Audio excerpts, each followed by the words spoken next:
Most of the living organisms have the genetic material in the form of DNA, except then some RNA viruses.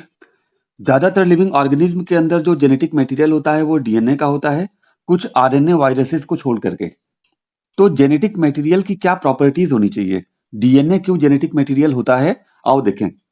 Genetic material should be able to generate its replica, मतलब वो molecule genetic material के तौर पे काम कर सकता है जिसमें अपनी कॉपीज बनाने की कैपेबिलिटी हो, अपनी रेप्लिका बनाने की कैपेबिलिटी हो। Should be chemically and structurally stable, यानी जो भी मॉलिक्यूल जेनेटिक मटेरियल का काम कर रहा है वो स्ट्रक्चरली और केमिकली स्टेबल होना चाहिए, और लाइफ के डिफरेंट फिजियोलॉजिकल चेंजेस के अकॉर्डिंग उसमें कोई चेंज नहीं होना चाहिए। देखो, स्टेबल होना चाहिए पर इतना भी स्टेबल ना हो कि उसके अंदर कोई चेंज पॉसिबल ही नहीं हो। स्लो चेंज होने चाहिए जिससे म्यूटेशंस होते हैं, क्योंकि अगर म्यूटेशन नहीं होंगे तो इवोल्यूशन ही नहीं होगा।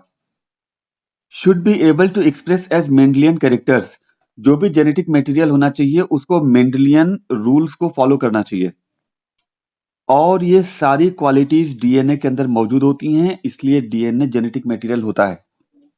देखो, आरएनए भी जेनेटिक मटेरियल हो सकता है और कुछ आरएनए वायरसेस में होता है, लेकिन during the course of evolution DNA को सेलेक्ट किया गया है जेनेटिक मटेरियल के तौर पे। ऐसा क्यों होता है? देखो, डीएनए ज्यादा स्टेबल होता है आरएनए के कंपैरिजन में। कैसे स्टेबल होता है? डीएनए में डीऑक्सीराइबोज शुगर होती है जिसमें कार्बन नंबर 2 पर ऑक्सीजन नहीं होता, इसलिए ये रिएक्टिव नहीं होता। जबकि आरएनए में जो राइबोज शुगर होती है उसमें कार्बन नंबर 2 पर ऑक्सीजन होता है, इसलिए आरएनए ज्यादा रिएक्टिव होता है।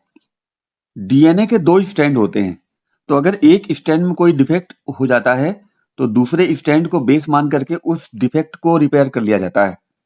लेकिन आरएनए में एक ही स्ट्रैंड होता है, अगर कोई डिफेक्ट हो गया तो उस डिफेक्ट को ठीक करने के लिए कोई कंप्लीमेंट्री सीक्वेंस नहीं होती, इसलिए डिफेक्ट होने के बाद उसको ठीक नहीं किया जा सकता। डीएनए में यूरेसिल की जगह थाइमिन होता है जो डीएनए को एडिशनल स्टेबिलिटी प्रोवाइड करवाता है। इसलिए लिविंग ऑर्गेनिज्म का जो जेनेटिक मटेरियल होता है वो डीएनए का होता है। हाँ, कुछ वायरसेस होते हैं जिनका जेनेटिक मटेरियल आरएनए का होता है, उनको रिट्रोवायरसेस कहते हैं,